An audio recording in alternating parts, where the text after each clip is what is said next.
survivor.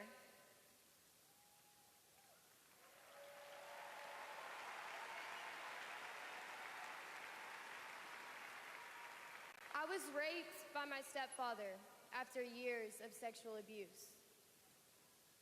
At age 12, I took my first pregnancy test, and it was positive. That was the first time I was ever told, you have options. I can't imagine not having a choice. But today, that's the reality for many women and girls across the country because of Donald Trump's abortion bans. He calls it a beautiful thing. What is so beautiful about a child having to carry her parent's child? There are other survivors out there who have no options. And I want you to know that we see you. We hear you.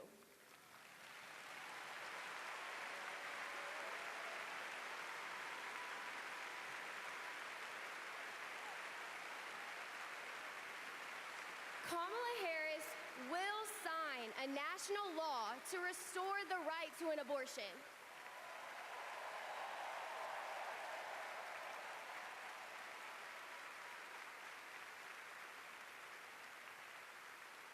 She will fight for every woman and every girl, even those who are not fighting for her.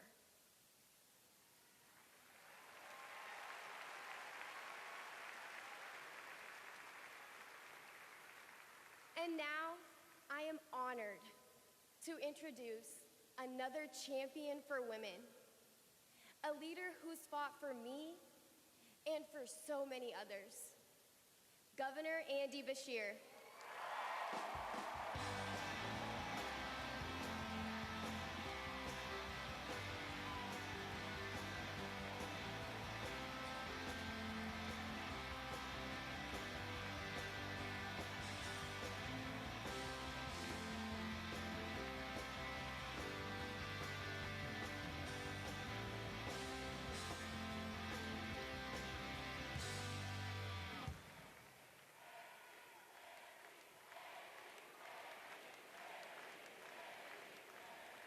Hadley Duvall is one of the bravest people I've ever met.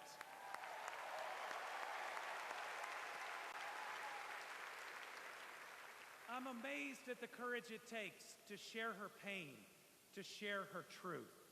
Yet Donald Trump brags about tearing a constitutional right away from Hadley and every other woman and girl in our country. That's why we must tear away any chance he can ever be president ever again.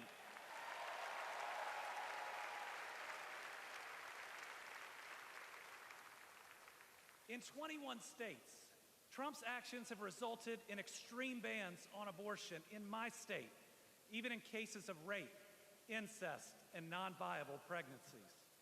That leaves 12-year-old girls like Hadley with no options. That fails any test of humanity, any test of basic decency, any test of whether you have any underlying empathy. Thankfully, this extremism is being soundly rejected all over our country.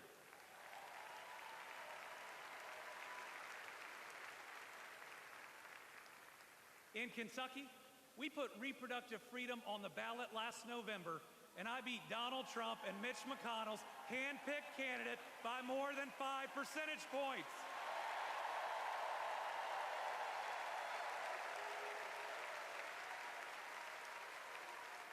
This November, we're going to beat them again. Elect Kamala Harris and Tim Walz and protect reproductive freedom. Folks, Donald Trump appointed the Supreme Court justices who got us into this mess. His Project 2025 goes even further. Here's the thing. Trump and Vance simply don't believe in your freedom. Trump says people are absolutely thrilled that women had their basic rights eliminated. J.D. Vance says women should stay in violent marriages and that pregnancies resulting from rape are simply inconvenient. Their policies give rapists more rights than their victims. That's not inconvenient, it's just plain wrong.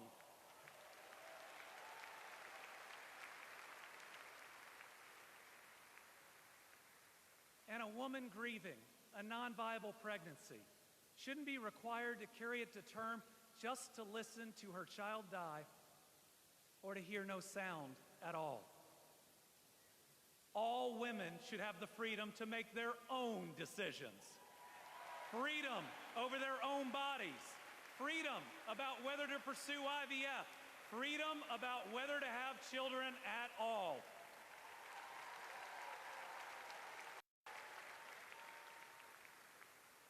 How we treat people transcends party lines. It goes right to the heart of who we are. My faith teaches me the golden rule that I am to love my neighbor as myself. In the parable of the Good Samaritan says we are all each other's neighbors. So I want anyone watching tonight, Republican, Independent, Democrat, to know that you are welcome here.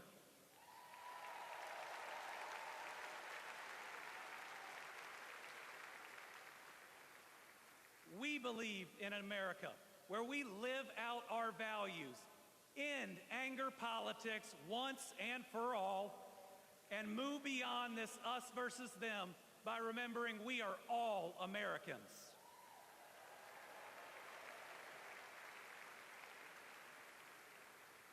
That's how Joe Biden and Kamala Harris lead. They both called to ask how they could help Kentucky in recovering from natural disasters. They helped us improve our roads, our bridges, and invested in our people. They didn't ask me who Kentuckians voted for. They asked me what Kentuckians needed, and folks, they delivered.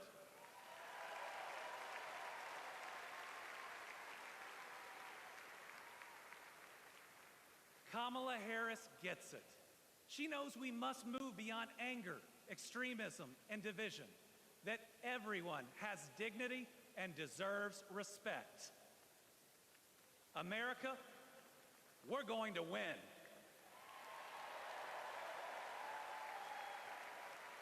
And we're going to win by staying true to our values of compassion, empathy, and doing right by our neighbors. I'm so proud to be all in for the next President of the United States, Kamala Harris. Thank you.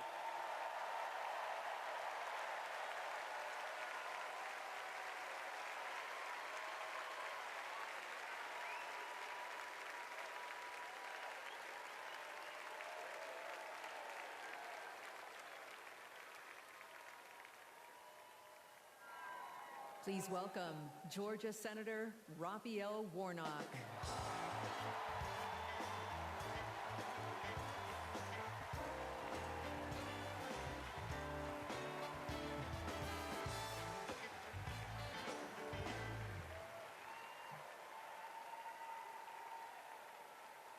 Well, hello, America.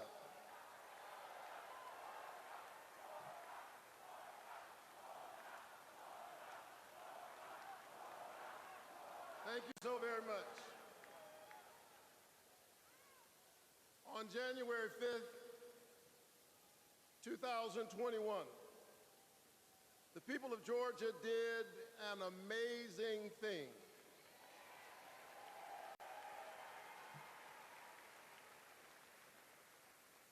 They sent a black kid who grew up in public housing and the Jewish son of an immigrant to the United States Senate in one fell swoop.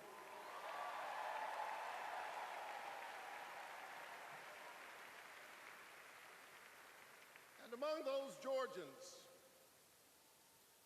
was my then 82-year-old mother. She grew up in Waycross, Georgia. Do you know where that is? It's way across Georgia.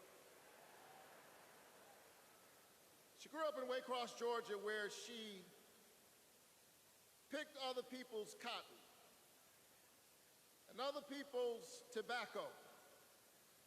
But because this is America, the 82-year-old hands that used to pick somebody else's cotton and somebody else's tobacco picked her youngest son to be a United States Senator.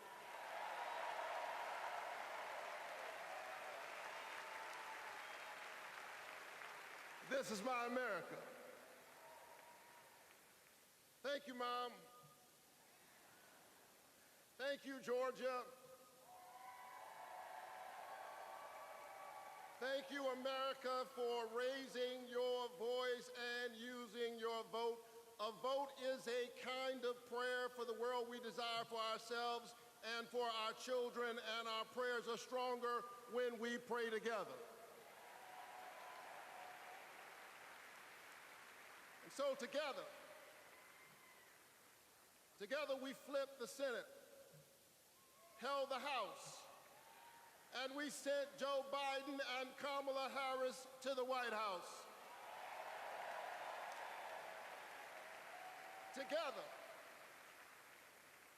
Together we vaccinated our citizens, we fortified our cities and our towns, and we stood by our small businesses. Together we set out to heal the land. A nation besieged by a deadly pandemic and beset by the awful and divisive rhetoric of a man too small for the office entrusted him or the task set before him.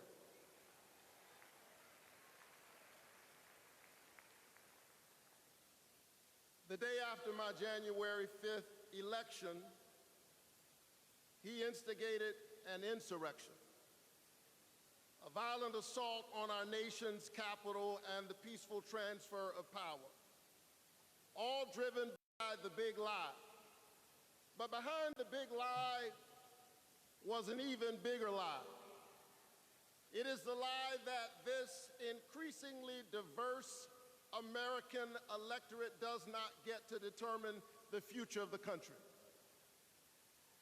The lie and the logic of January 6th is a sickness. It is a kind of cancer that then metastasized into dozens of voter suppression laws all across our country. And we must be vigilant tonight because these anti-democratic forces are at work right now in Georgia and all across our country. And the question is, who will heal the land? And so here we are, America. Are you ready? Are you ready to stand up in this moral moment? Stand up for the best in the American covenant.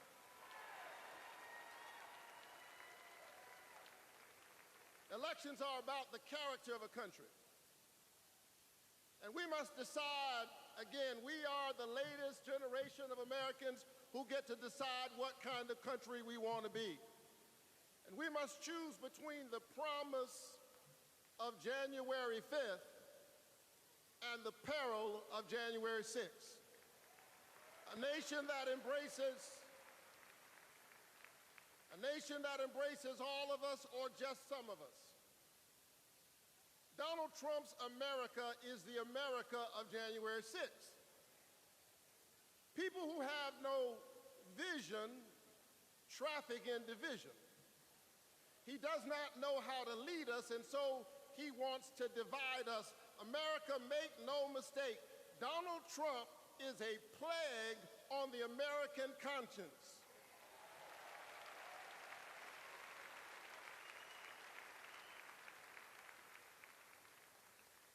He is a clear and present threat to the precious covenant we share with one another.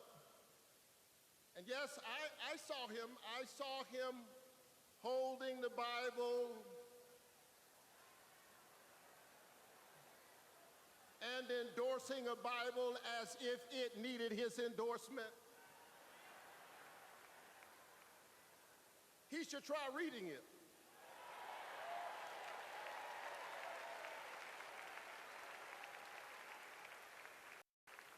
It says, do justice, love kindness, and walk humbly with your God. He should try reading it. It says, love your neighbor as yourself. It says, inasmuch as you've done it unto the least of these, you have done it also unto me.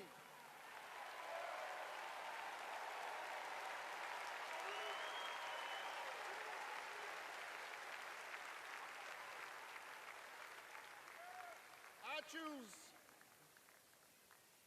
the American covenant. E pluribus unum, out of many one. I choose January 5th. I choose a nation that provides a path for ordinary people and gives every child a chance.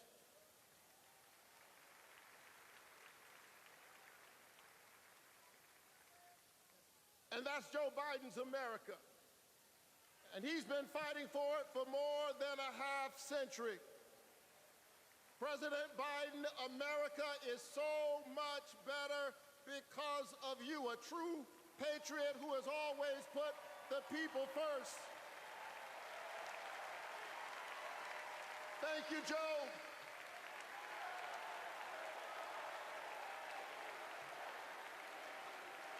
Thank you, Joe.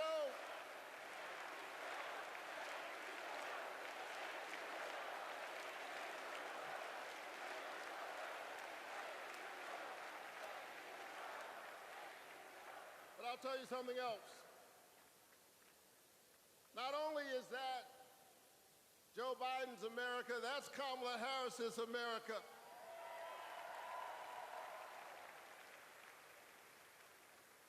She was leading with Joe Biden when we expanded the child tax credit, cutting child poverty in America nearly in half. We ought to renew it. She cast a tie-breaking vote for my bill capping the cost of insulin to no more than $35 per month for seniors. We ought to extend it to everybody. Together we passed an infrastructure bill, bolstered American manufacturing and clean energy, an investment in the house that we all share together. And I've got news for you, we are just getting started. Are you ready to win this election?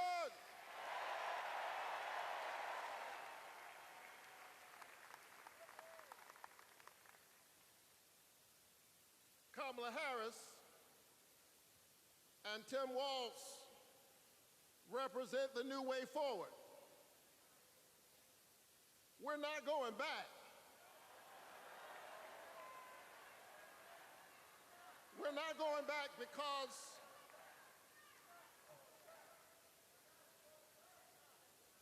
we are the United States of America. We always dream about the future. And so forward on women's reproductive rights, because we believe that a patient's room is too small and cramped a space for a woman, her doctor, and the United States government. That's too many people in the room.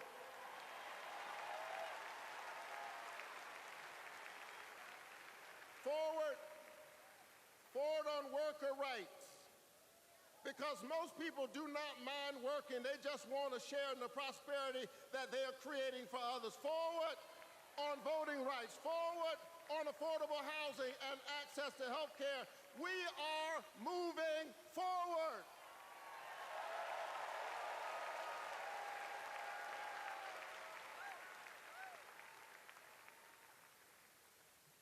And so I'm inspired tonight.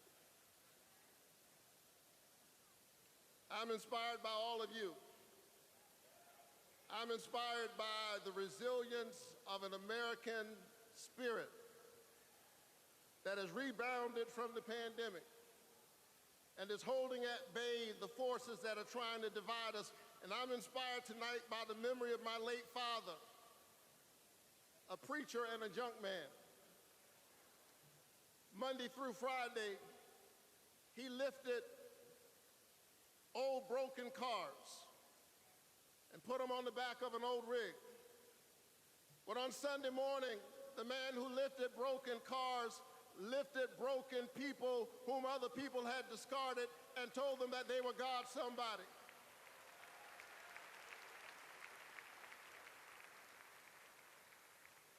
My dad discovered strength in the broken places, a power made perfect in weakness.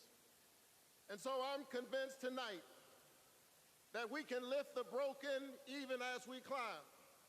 I'm convinced tonight that we can heal sick bodies. We can heal the wounds that divide us. We can heal a planet in peril. We can heal the land.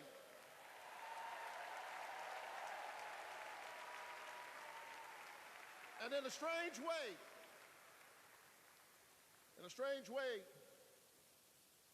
the pandemic taught us how. A contagious airborne disease means that I have a personal stake in the health of my neighbor. If she's sick, I may get sick also. Her health care is good for my health. I'm just trying to tell you that we are as close in our humanity as a cough. I need my neighbor's children to be okay so that my children will be okay. I need all of my neighbor's children to be okay. Poor inner city children in Atlanta and poor children of Appalachia. I need the poor children of Israel and the poor children of Gaza. I need Israelis and Palestinians. I need those in the Congo, those in Haiti, those in Ukraine. I need American children on both sides of the track to be okay. Because we are all God's children. And so let's stand together. Let's work together. Let's organize together. Let's pray together. Let's stand together. Let's heal the land. God bless you. Keep the faith and keep looking up.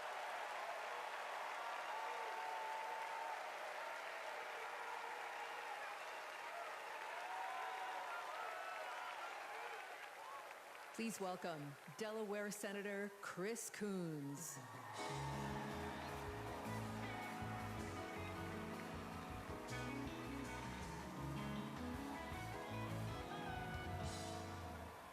Good evening, folks.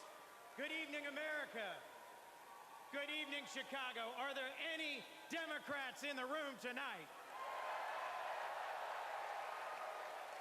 Folks, we are on the verge of making history. We are on the verge of an historic election. And I want to talk with you for just a few minutes about my dear friend, our president, Joe Biden. Joe Biden's mom had a saying: "You are defined by your courage, and you are redeemed by your loyalty." 4 years ago, I had the honor of helping introduce Joe Biden to our national convention. I spoke about Joe's faith, his love of family, his determination to restore the soul of our nation. Back in 2020, America was nearly flat on our back from a deadly pandemic, an economic collapse, and then in January, an assault on our democracy. All of this, because the drama and chaos of our former president had knocked us down. But folks, Joe Biden's courage, Joe Biden's faith in us, Joe Biden's determination to heal the soul of our nation gave us hope and gave us confidence. Someone who has himself been knocked down by life time and again. Joe Biden knows the grit and determination of the American people. He believed in us, and Joe Biden helped us get back up again.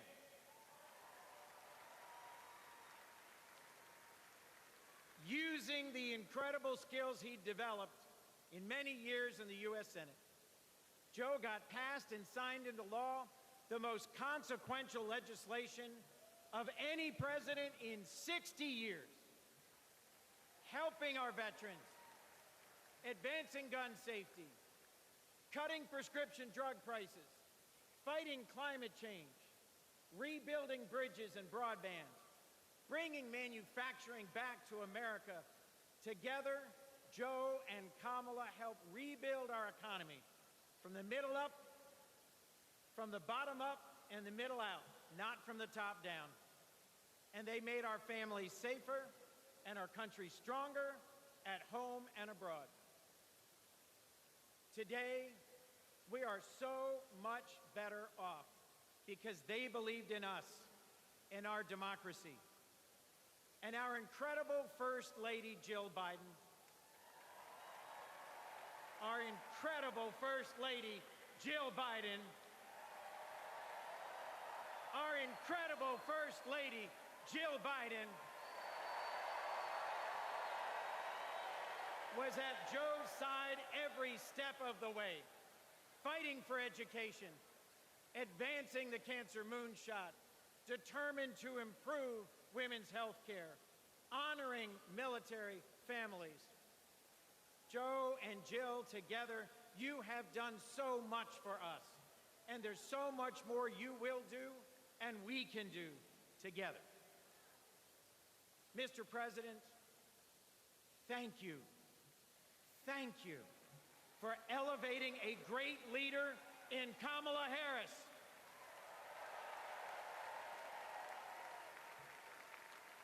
Vice President Harris, thank you for choosing a great running mate with a heart for the middle class like yours in Sergeant, Congressman, Coach, Governor Tim Walz.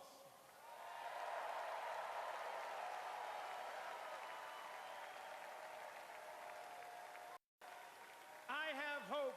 Do you? I have hope. Do you? I have hope. Do you? And it is in no small part because of Joe Biden. I have never known a more compassionate man than Joe Biden. I have never known a man who has taken from his own loss and his own faith and delivered so much for the future of so many others. Mr. President, you were my senator as a Delawarean. You are my president as an American, and you will always be my friend. On behalf of our nation, Joe, for your courage in fighting for our democracy, we thank you.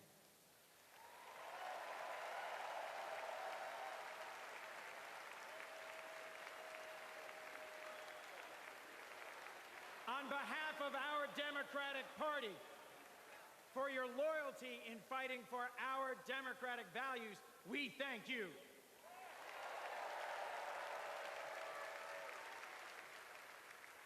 And on behalf of Delaware, thank you, Joe, and God bless you. We love you. We love Joe. We love Joe. We love Joe. We love Joe.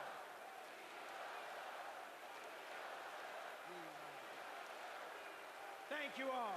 We love Joe. God bless you, and thank you very much.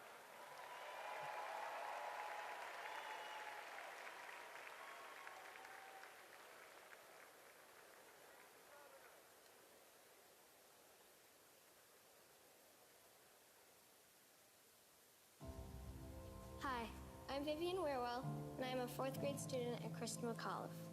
I've been bouncing around all week excited for this moment, and last night I could barely sleep. I remember the day that we heard that President Biden had won, and the whole neighborhood started celebrating. So when I heard you were coming, I really wanted to meet you. I adore you because you embrace change from my generation and the ones to come. I look up to you.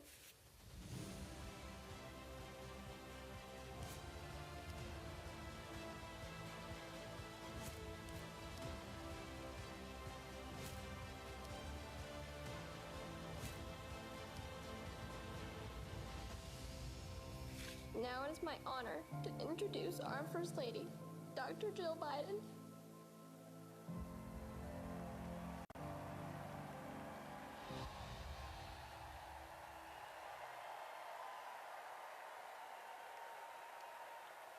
Please welcome First Lady of the United States, Jill Biden.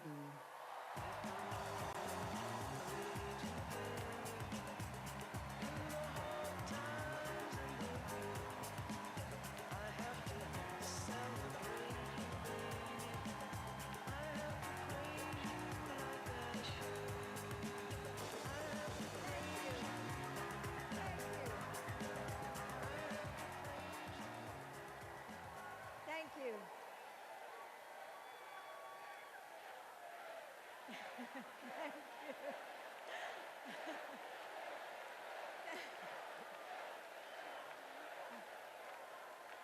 Thank you. Thank you so much. Love you too.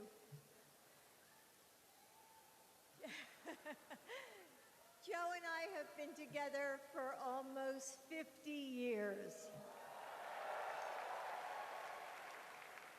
And still, there are moments when I fall in love with him all over again. Like when I handed him our baby Ashley for the first time and saw the smile that lit up his face. Or on nights after an exhausting day working in the Senate, when he would read one more bedtime story just because the kids asked. When he stops on a rope line because he sees someone grieving who needs to know that everything is going to be all right one day. Or to encourage that child with a stutter to find the confidence she needs.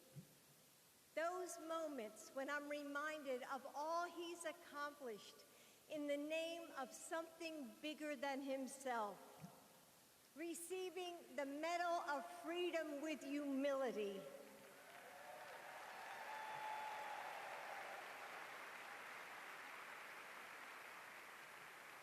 Placing his hand on our family Bible to take his oath of office.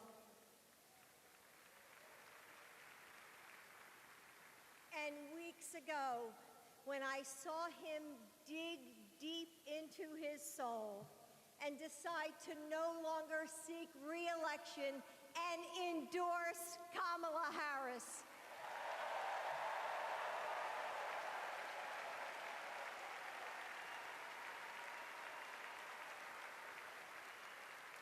With faith and conviction, Joe knows that our nation's strength doesn't come from intimidation or cruelty.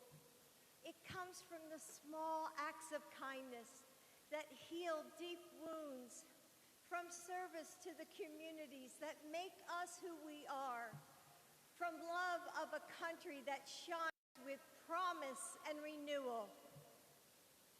Kamala Harris knows that too.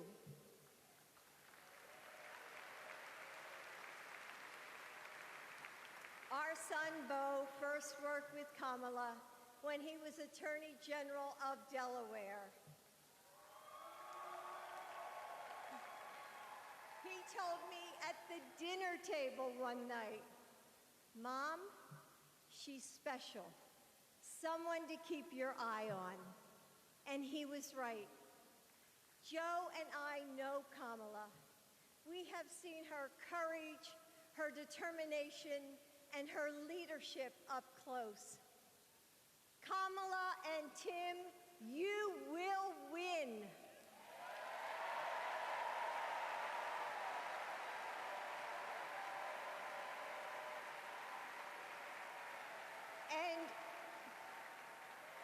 And you are inspiring a new generation. We are all a part of something bigger than ourselves, and we are stronger than we know. The future of our country is in the hands of those in this room and all of you watching at home. It's going to take all of us, and we can't afford to lose. with faith in each other, hope for a brighter future, and love for our country, we will fight and we will win together. Thank you. Thank you.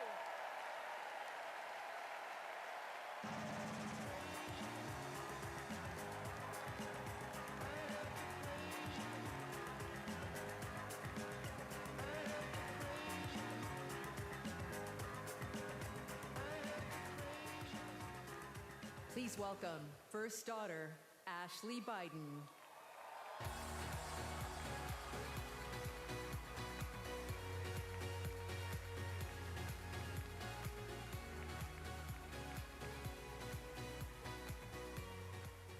Good evening.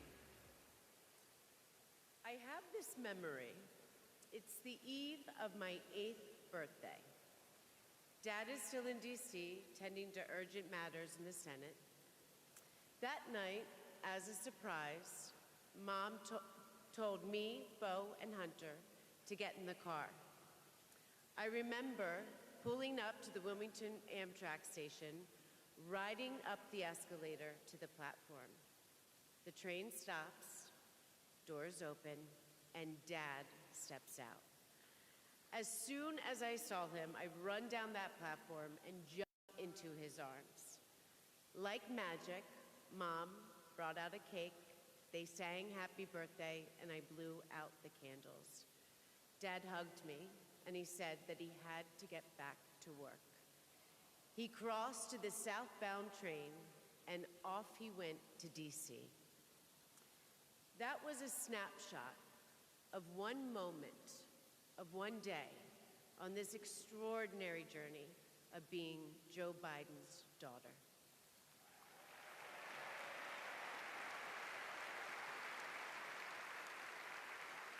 Joe Biden is the OG girl dad. He told me I could be anything and I could do anything. As a child, I would sit on the leather chair in his office doing my homework, and he would sit next to me doing his work, drafting the Violence Against Women Act.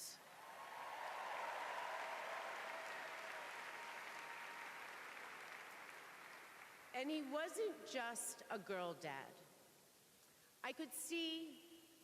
And he wasn't just a girl dad. I could see that he valued and trusted women. How he listened to his mother, how he believed in his sister, and most of all, how he respected my mother's career. Dad was always there, doing everything he could to be a true partner to her. Dad, you always tell us, but we don't tell you enough, that you are the love of our lives and the life of our love.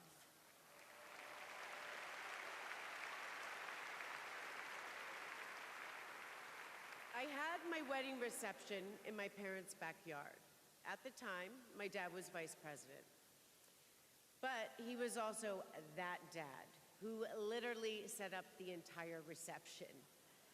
He was riding around in his John Deere four-wheeler, fixing the place settings, arranging the plants, and by the way, he was very emotional.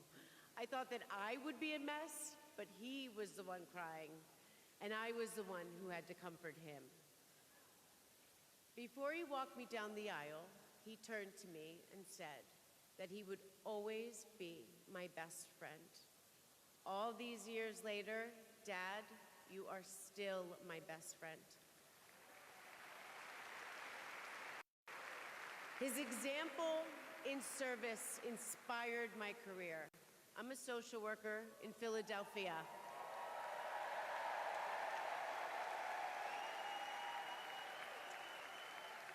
I support formerly incarcerated women as they heal from past trauma and they reclaim their lives.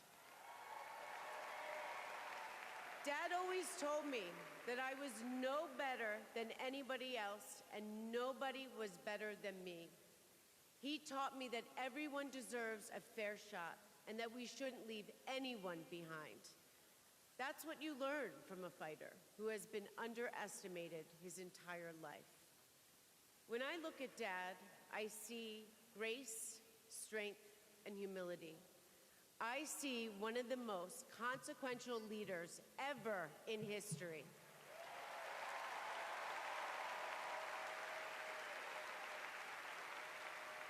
And I also know that he never stops thinking about you, about your dreams, about your dignity, about your opportunities, about your family.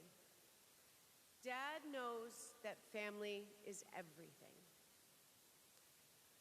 When Hunter and I lost our brother Bo to cancer in 2015, the grief and the pain felt like it might never end. Dad had the capacity to step out of his own pain and absorb ours. And I know that Bo is here with us tonight, as he is always with us.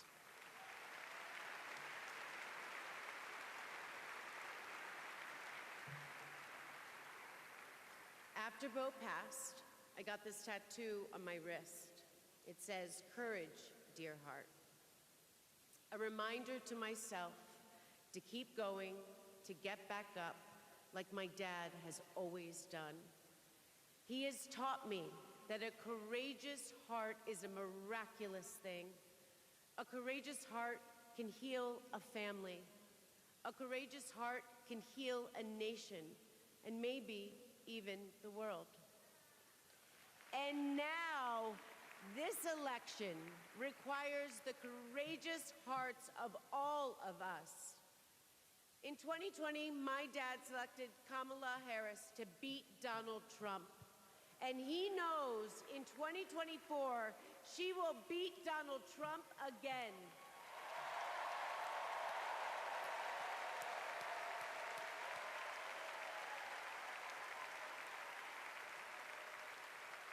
So tonight, I am asking you, if you stood with us in 2020, call upon your courageous heart. Stand with us today. Work harder than you have ever worked before in your life.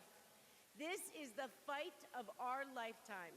Our freedom, our democracy, our reproductive rights. All of this, all of it is on the ballot.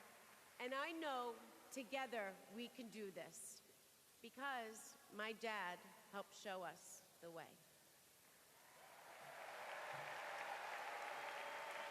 And now, I would like to introduce my father, your 46th President of the United States, Joe Biden.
you, thank you, thank you.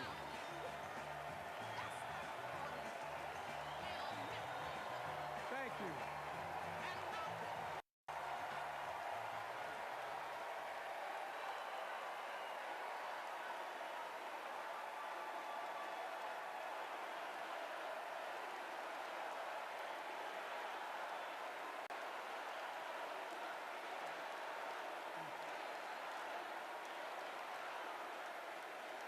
Thank you, thank you, thank you.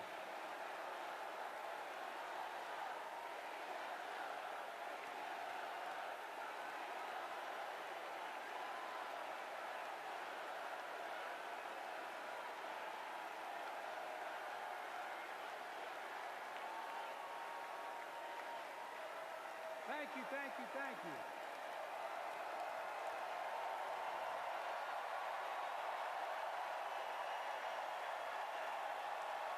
Thank you.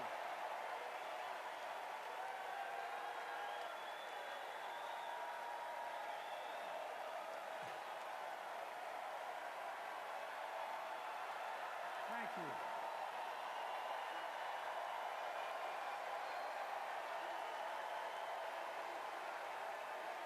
Thank you. I love you. Thank you.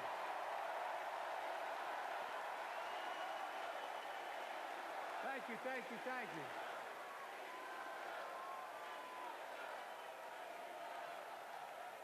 That was my daughter.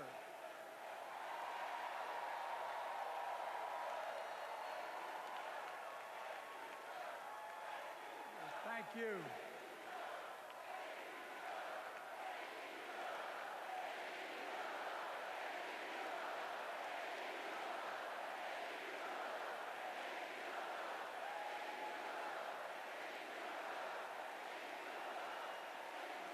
Thank you, thank you, thank you. Thank you. Thank you for so. I tell you what.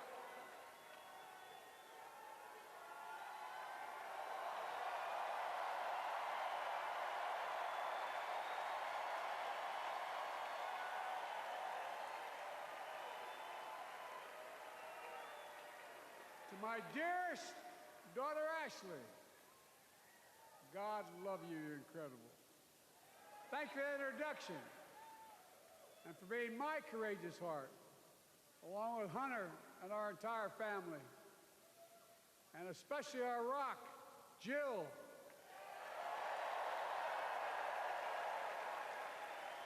Who, as those of you who know us, she still leaves me both breathless and speechless.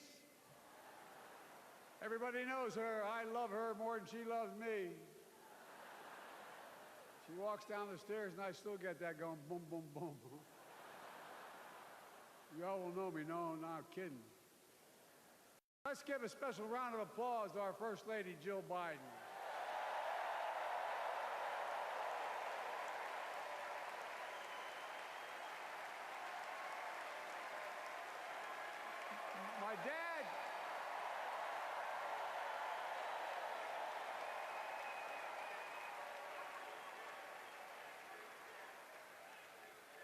My dad used to have an expression, for real. He'd say, Joey, family is the beginning, the middle, and the end. And I love you all. Folks. And America, I love you.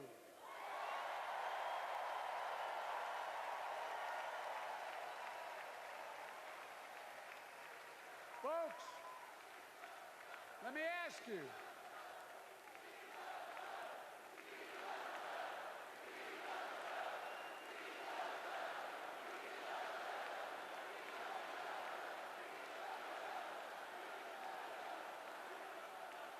Let me ask you. Are you ready to vote for freedom?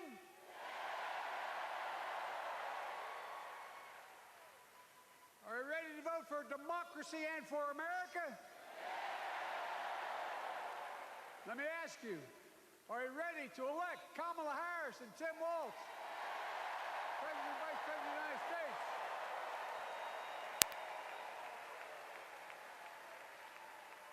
My fellow Democrats, my fellow Americans, nearly 4 years ago, in winter, on the steps of the Capitol, on a cold January day, I raised my right hand and I swore an oath to you and to God to preserve, protect, and defend the Constitution and to faithfully execute the office of the President of the United States.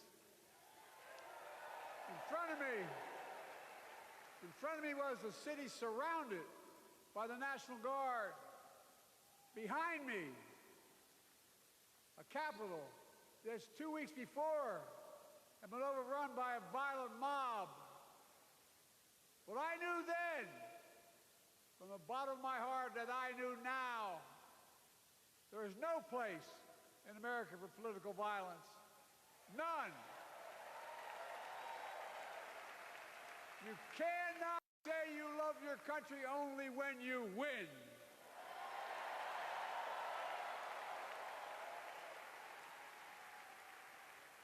In that moment, I wasn't looking to the past. I was looking to the future.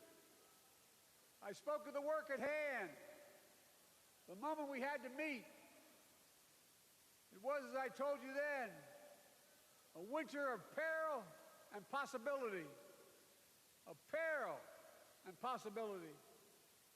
We're in the grip of a once-in-a-century pandemic, historic joblessness, a call for racial justice long overdue,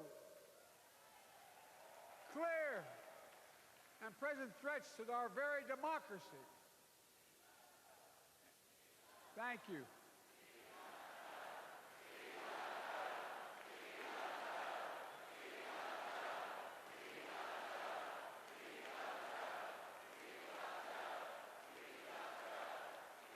And yet I believed then, and I believe now, that progress was and is possible. Justice is achievable. And our best days are not behind us, they're before us.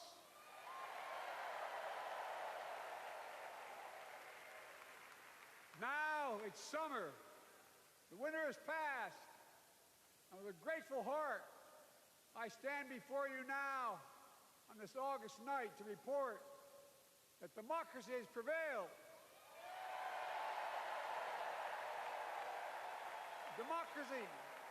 Democracy has delivered.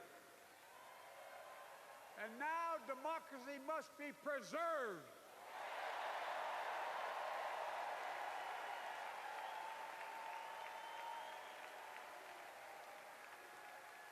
You've heard me say it before. We're facing an inflection point. One of those rare moments in history when the decisions we make now will determine the fate of our nation and the world for decades to come. That's not hyperbole, I mean it literally. We're in a battle for the very soul of America. I ran for president in 2020 because of what I saw in Charlottesville in August of 2017. Extremists coming out of the woods, carrying torches, their veins bulging from their necks, carrying Nazi swastikas, and chanting the same exact anti-Semitic bile that was heard in Germany in the early 30s. Neo-Nazis, white supremacists, the Ku Klux Klan, so emboldened by a president then in the White House that they saw as an ally. They didn't even bother to wear their hoods. Hate was on the march in America. Old ghosts in new garments, stirring up the oldest divisions, stoking the oldest fears, giving oxygen to the oldest forces that they long sought to tear apart America. In the process, a young woman was killed. When I contacted her mother, I asked about what happened. She told me. When the president was asked what he thought had happened, Donald Trump said, and I quote, There are very fine people on both sides. My God. That's what he said. That is what he said and what he meant. That's when I realized, had listened to the admonition of my dead son, I could not stay in the sidelines. So I ran.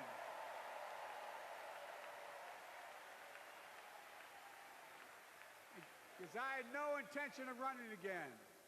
I just lost part of my soul. But I ran with a deep conviction. In America, I know and believe in an America where honesty, dignity, decency still matter. An America where everyone has a fair shot and hate has no safe harbor.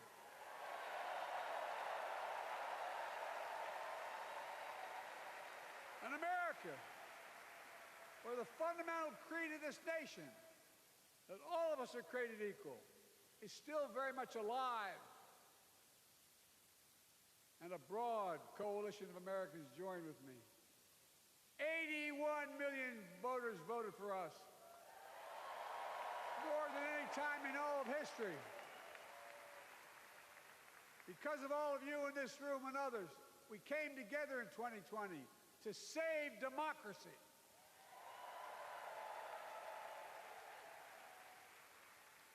As your president, I've been determined to keep America moving forward, not going back. To stand against hate and violence in all its forms. To be a nation where we not only live with but thrive on diversity. Demonizing no one, leaving no one behind, and becoming the nation that we profess to be. I also ran to rebuild the backbone of America, the middle class.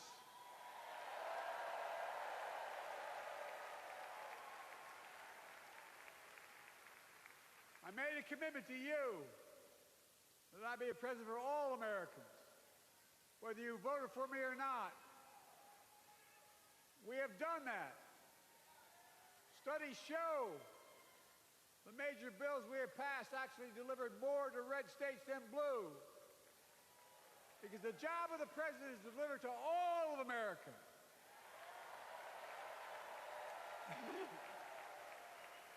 Because of you, and I'm not exaggerating, because of you, we've had one of the most extraordinary 4 years of progress ever, period.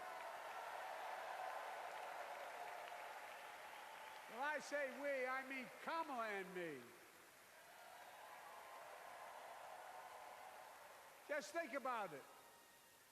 COVID no longer controls our lives. We've gone from economic crisis to the strongest economy in the entire world. Record 16 million new jobs. Record small business growth. Record high stock market. Record high 401ks. Wages up, and inflation down, way down, and continuing to go down.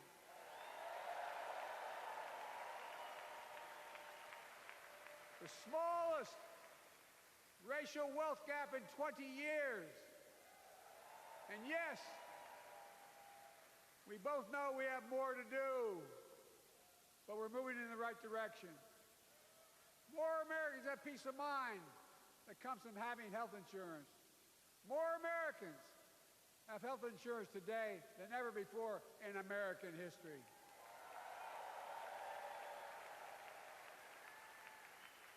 And after, as a young senator beginning to fight for 50 years to give Medicare the power to negotiate low prescription drug prices, we finally beat Big Pharma.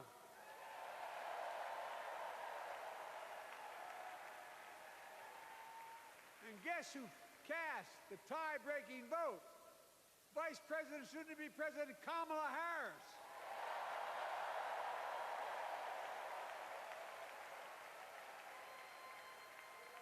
And now it's the law of the land. Instead of paying $400 a month for insulin, seniors with diabetes will pay $35 a month. The law we passed already includes, starting in January, every senior's total prescription cost can be capped at $2,000 no matter how expensive the drugs they have. And what we don't focus on, and our Republican friends don't seem to understand, our reforms don't just save seniors money, they save the American taxpayers money. You know what we just passed saves?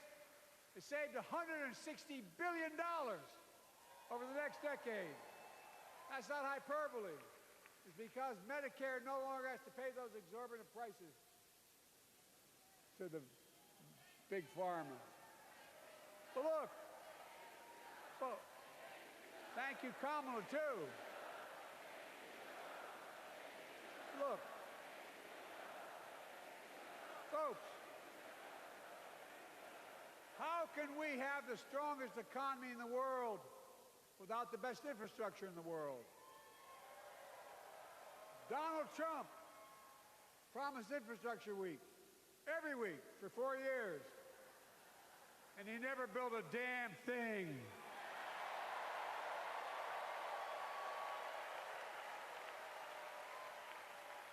But now, because of what Kamala and I have done, remember we were told we couldn't get it done. Remember when we came into office, we couldn't get anything passed? But right now, we're giving America an infrastructure decade, not week. We're modernizing our roads, our bridges, our ports, our airports, our trains, our buses. Removing every lead pipe from schools and homes so every child can drink clean water. Providing affordable high-speed internet for every American, no matter where they live, not unlike what Roosevelt did with electricity. And so much more. We are uniting the country. We're growing our economy. We're improving our quality of life. And we're building a better America.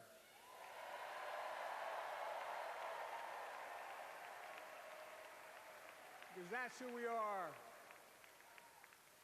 How can we be the strongest nation in the world without leading the world in science and technology?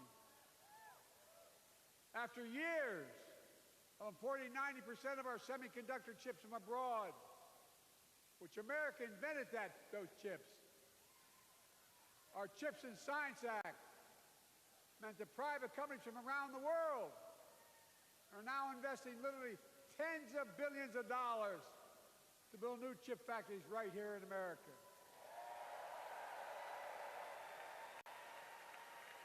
And over that period, they'll create tens of thousands of jobs. And many of those jobs in the so-called fabs, the buildings that make the chips, that's being constructed now. And guess what? The average salary in those fabs, size of a football field, will be over $100,000 a year, and you don't need a college degree.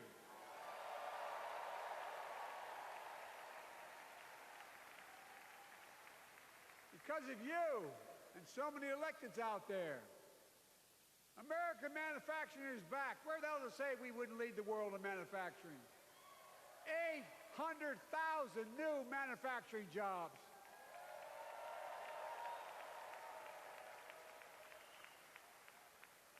Our Republican friends and others made sure they'd go abroad to get the cheapest labor. We used to import products and export jobs. Now we export American products and create American jobs. Right here in America, where jobs belong.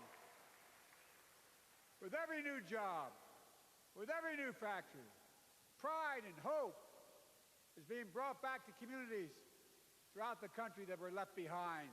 You know you're from them, many of you. You know what it's like when that factory closed, where your mother, your father, your grandmother, grandfather worked.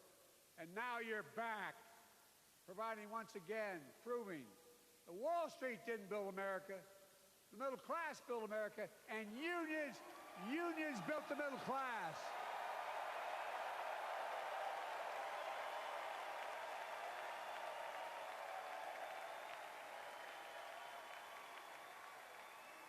It's been my view since I came to the Senate. And that's why I'm proud to have been the first president to walk a picket line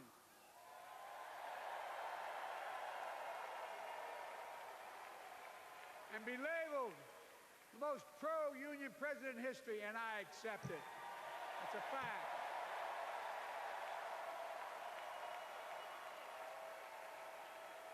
Because when unions do well, we all do well.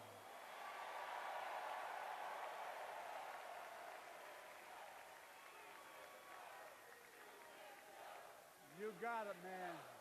You got it.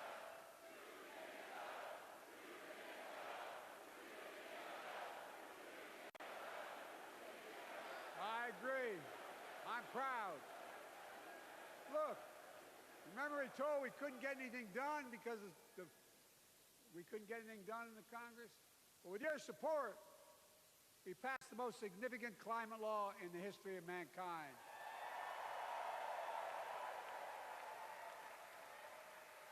Over $370 billion. Cutting carbon emissions in half by 2030. Launching a climate corps, similar to AmeriCorps and Peace Corps, creating tens of thousands of jobs for young people of the future who are going to make sure this continues.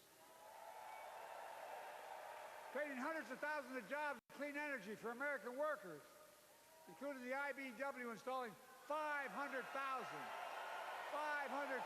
charging stations all across America. And in the process, reducing carbon emissions. And we're seeing it. We're seeing to it that the first beneficiaries of environmental initiatives are those fence-lined communities that have been smothered by the legacy of pollution. Louisiana and Delaware, Route 9, all the factories, all those chemical factories are right next to the poorest neighborhoods. They're the ones we're going to bring back.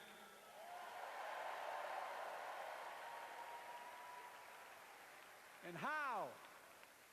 How can we be the greatest nation in the world without the best education system in the world? Donald Trump and the Republican friends, they not only can't think, they can't read very well. Seriously, think about it.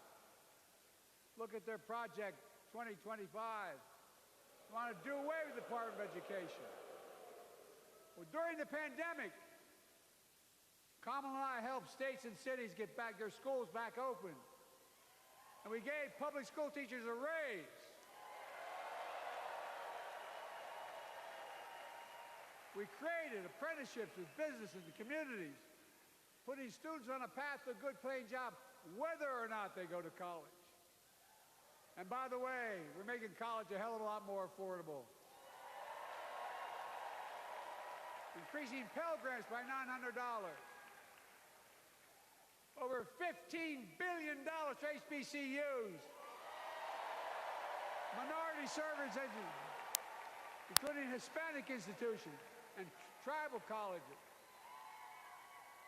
We kept our commitment to provide more student relief than ever by lifting the burden of helping millions of families so they could get married, start a family, buy a home, and begin to build family wealth and contribute to the community and grow our economy.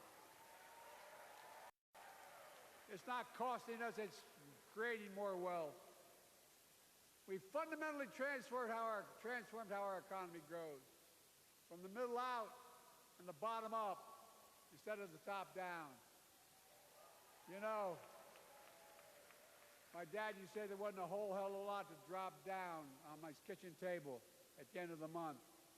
I come from a basic middle-class family, 3-bedroom house, 4 kids, a grandpop living with us, decent neighborhood, but never a penny to spare. And look, that top-down notion never worked. A lot of Democrats didn't think it worked, but thought it worked, but it doesn't. And when we did all that, what we've done, everybody can do well. Everybody.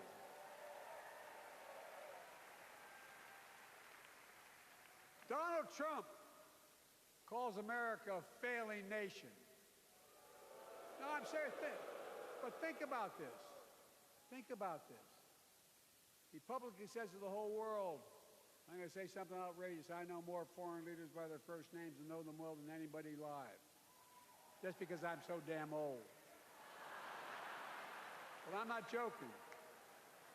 Think of the message he sends around the world when he talks about America being a failing nation. He says we're losing. He's the loser. He's dead wrong.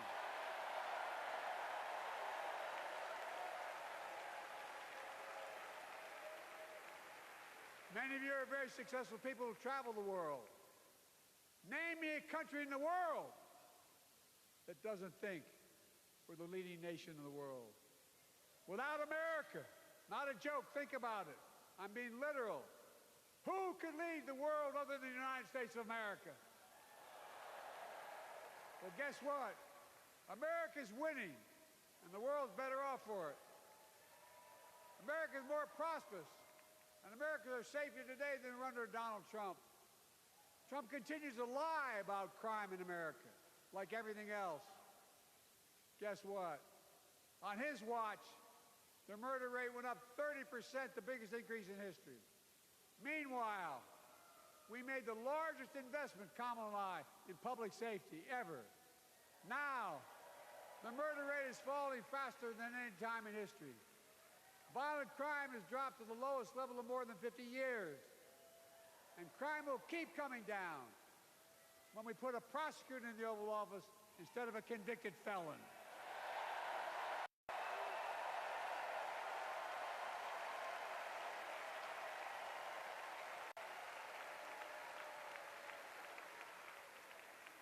And folks, the distinguished senator from the Senator from California and I passed the first ban on assault weapons.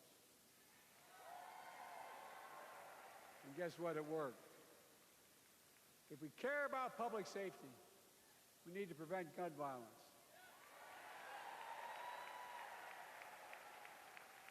And what makes me ashamed when I travel the world, which I do, more children in America are killed by a gunshot than any other cause in the United States.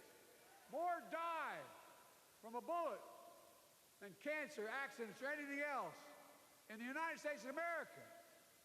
My God. That's why Kamala and I are proud.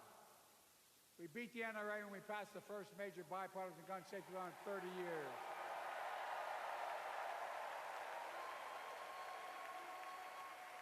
I'm serious. That comes from here. And now it's time to ban assault weapons again. And demand universal background checks.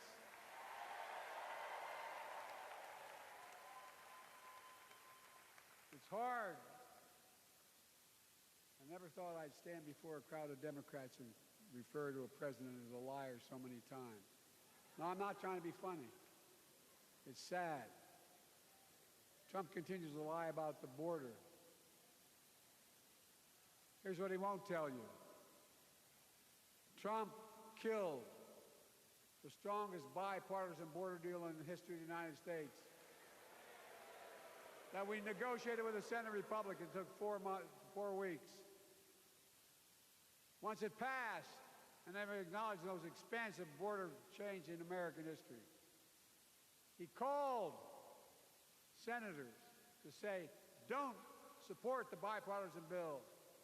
He said it would help me politically and hurt him politically. My God. No, I'm serious. Think about it. Not a joke.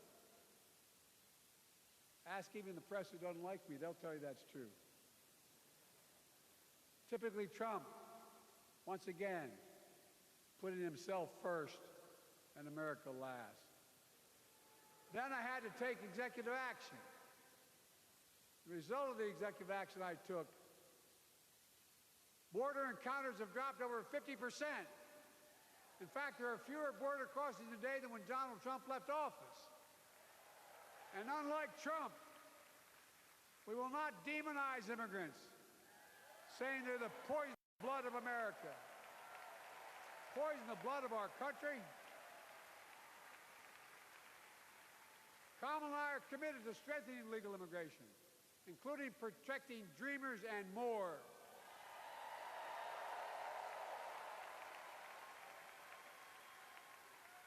And here's what else I believe in. Protecting your freedom to vote, your freedom to love who you love.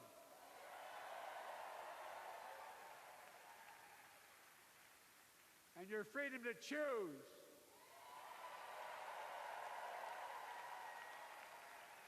In its decision overturning Roe v. Wade, as you heard earlier tonight, the United States Supreme Court majority wrote the following, quote, "Women are not without electoral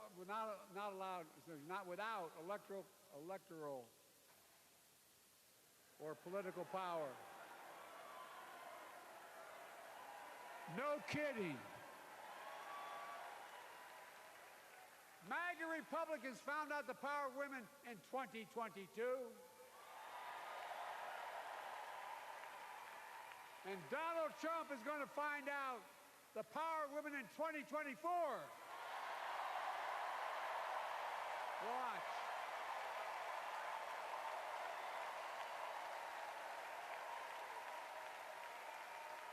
And where Trump and his mega Republican right-wingers seek to erase history, we Democrats continue to write history and make more history. I'm proud to have kept my commitment to appoint the first black woman to the United States Supreme Court.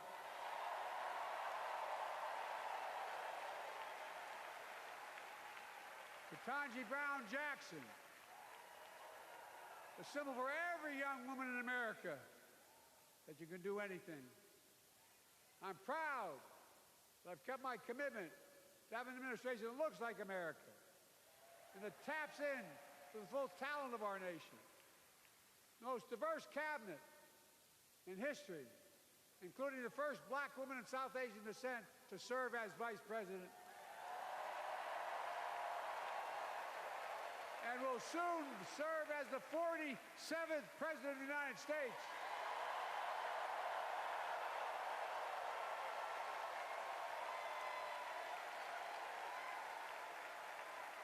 She is good. Look. Thank you, Kamala.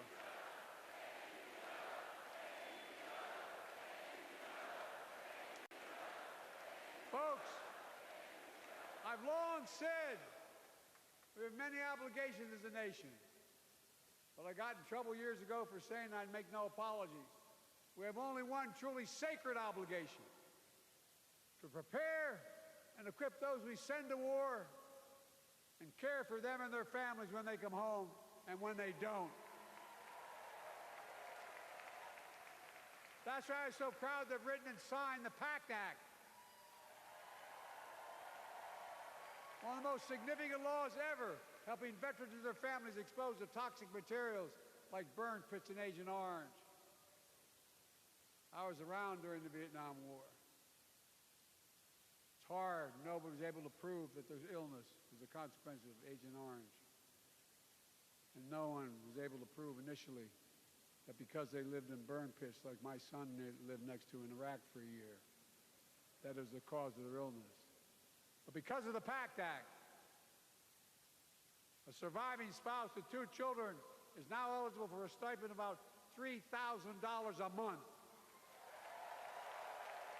And those children who lost a parent are eligible for tuition benefits to go to college and to get job training. It's already helping over 1 million veterans and their families just so far. Well, I love them, and I'm so proud of my son's service. We get it, but guess who doesn't get it and doesn't respect our veterans? We know from his own chief of staff, the 4-star General John Kelly, that Trump, when in Europe, would not go to the grave sites in France. The brave service members who gave their lives to this country. He called them suckers and losers. Who in the hell does he think he is? Who does he think he is? There's no words for a person. They're not the words of a person not worthy of being commander-in-chief. Period. Not then, not now, and not ever. I mean that. I mean that from the bottom of my heart.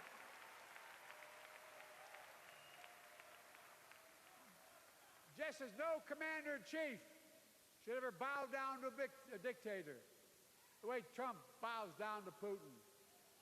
I never have, and I promise you, Kamala Harris will never do it. Will never bow down.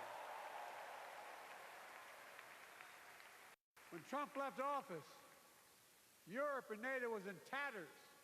Not a joke. America First doctrine changed our whole image in the world. Well, they gave the hours, about 190 hours sum total, than my counterparts or heads of state in Europe to strengthen NATO. We did.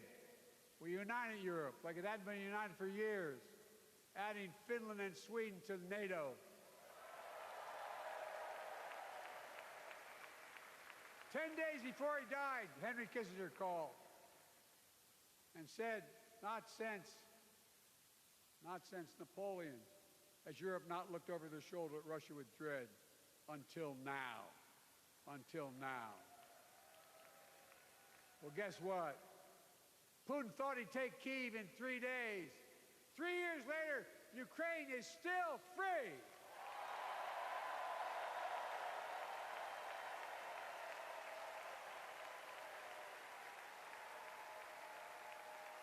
When I came to office, the conventional wisdom was that China would inevitably surpass the United States. They haven't noticed. No one's saying that now.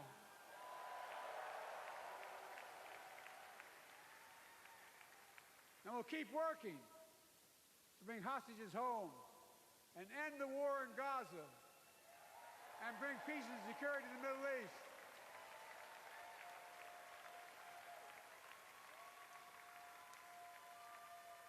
As you know, I wrote a peace treaty for Gaza. A few days ago, I put forward a proposal that brought us closer to doing that than we've done since October 7th.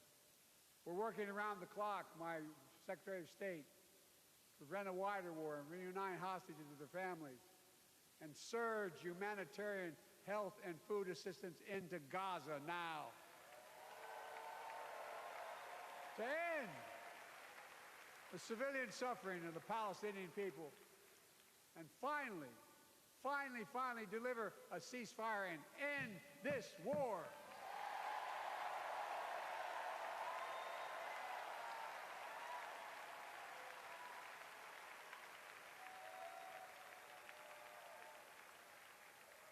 Those protesters out in the street, they have a point. A lot of innocent people are being killed on both sides. Just as we worked around the clock to bring home wrongfully detained Americans and others from Russia in one of the most complicated swaps in history. But home, Kamala and I are going to keep working to bring all Americans wrongfully detained around the world home. I mean it. Folks, I've got 5 months left in my presidency. I've got a lot to do. I intend to get it done.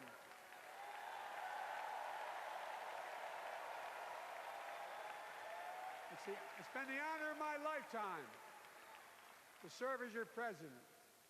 I love the job, but I love my country more. I love my country more. And all this talk about how I'm angry at all those people who said I should step down, that's not true.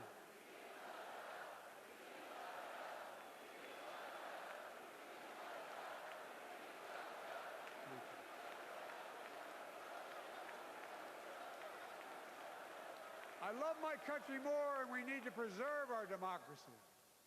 In 2024, we need you to vote. We need you to keep the Senate. We need you to win back the House of Representatives.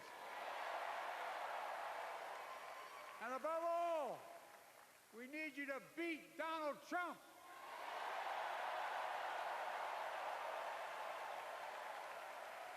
And elect Kamala and Tim President and Vice President of the United States of America. Look, they'll continue to lead America forward, creating more jobs, standing up for workers, growing the economy, lower the cost to American families so they just have a little more breathing room. We've made incredible progress, but we have more work to do.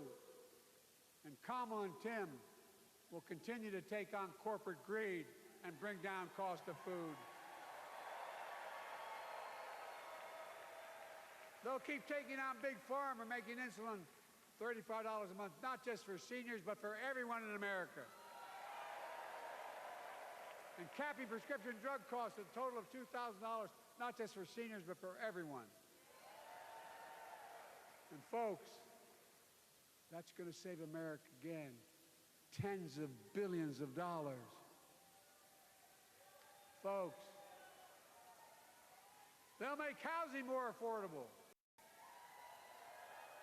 building 3 million new homes, providing $25,000 down payment assistance for the first-time home buyer, more than the 10 we approved. Donald Trump wants a new tax on imported goods, food, gas, clothing, and more. You know what that will cost the average family, according to the experts?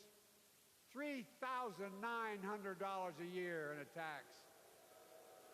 No, it's a fact.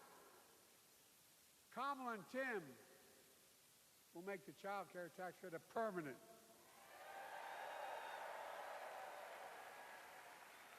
Lifting millions of children out of poverty and helping millions of families get ahead.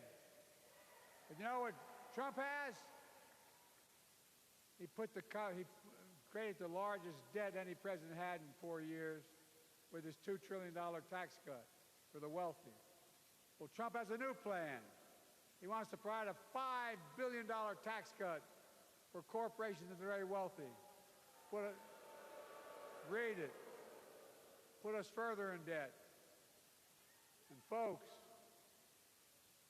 you know we have 1,000 billionaires in America. You know what their average tax rate they pay? 8.2%. If we just increase their taxes, we propose to 25%, which isn't the highest tax rate even, it would raise $500 billion new dollars over 10 years. They'd still be very wealthy. Look, Kamala and Tim are going to make them pay their fair share. They'll protect Social Security and Medicare. Trump wants to cut Social Security and Medicare. Kamala and Tim will protect your freedom.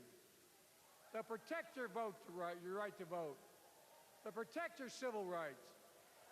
And you know Trump will do everything to ban abortion nationwide. Oh, he will. You know Kamala and Tim will do everything they possibly can. That's why you have to elect the Senate and the House to restore Roe v. Wade.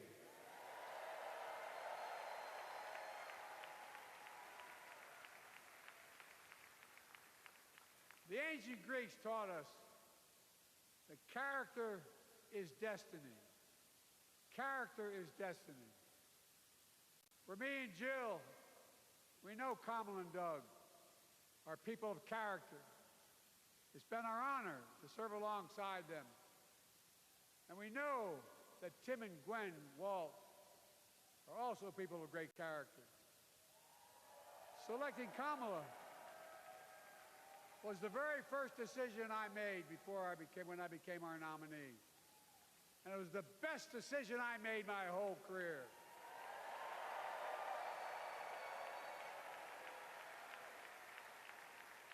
We've not only gotten to know each other, we've become close friends. She's tough, she's experienced, and she has enormous integrity, enormous integrity. Her story represents the best American story. And like many of our best presidents, she was also vice president. That's a joke.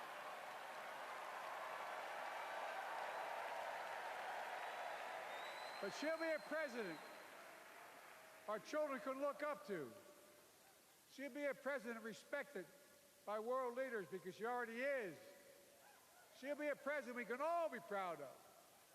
And she will be a historic president who puts her stamp on America's future.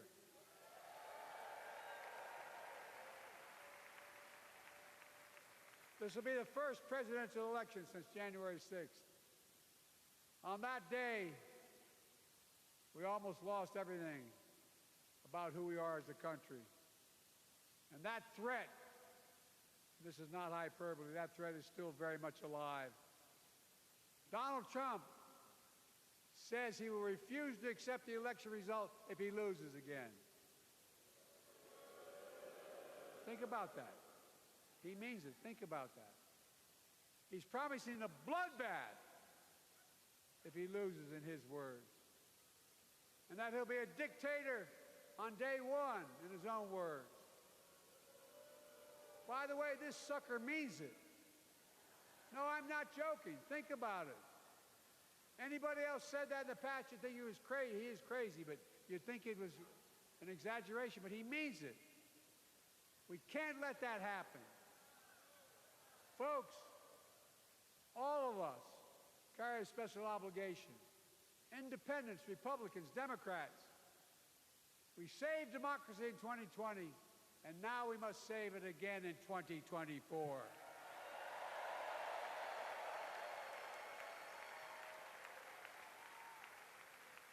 The vote of each of us cast this year will determine whether democracy and freedom will prevail.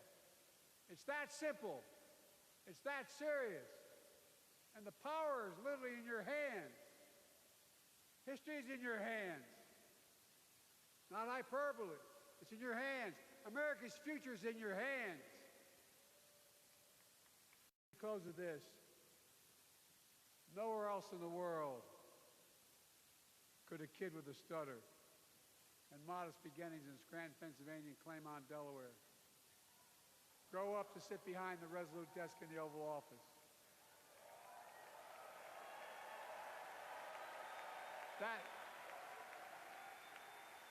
That's because America is, and always has been, a nation of possibilities. Possibilities. We must never lose that. Never. Kamala and Tim understand that this nation must continue to be a place of possibilities, not just for the few of us, but for all of us. So join me in promising your whole heart to this effort, and where my heart will be. I promise I'll be the best volunteer Harrison Walsh has ever seen.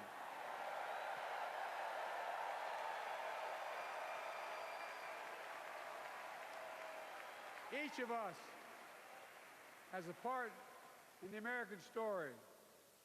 For me and my family, there's a song that means a lot to us. It captures the best of who we are as a nation. The song is called American Anthem. There's one verse that stands out, and I can't sing worth a damn, so I'm not going to try. I'll just quote it. The work and prayers of centuries have brought us to this day. What shall our legacy be? What will our children say? Let me know in my heart when my days are through. America, America, I gave my best to you.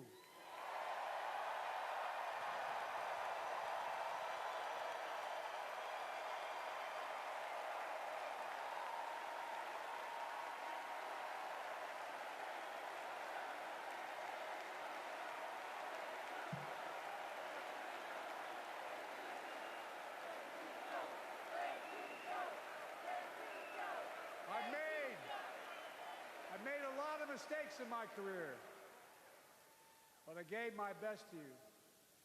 For 50 years, like many of you, I've given my heart and soul to our nation. And I've been blessed a million times in return for the support of the American people. I've either been too young to be in the Senate because I wasn't 30 yet, and too old to stay as president. But I hope you know how grateful I am to all of you. I can honestly say, and I mean this from the bottom, give me my word as a Biden, I can honestly say I'm more optimistic about the future than I was when I was elected as a 29-year-old United States Senator. I mean it. Folks, we just have to remember who we are. We're the United States of America.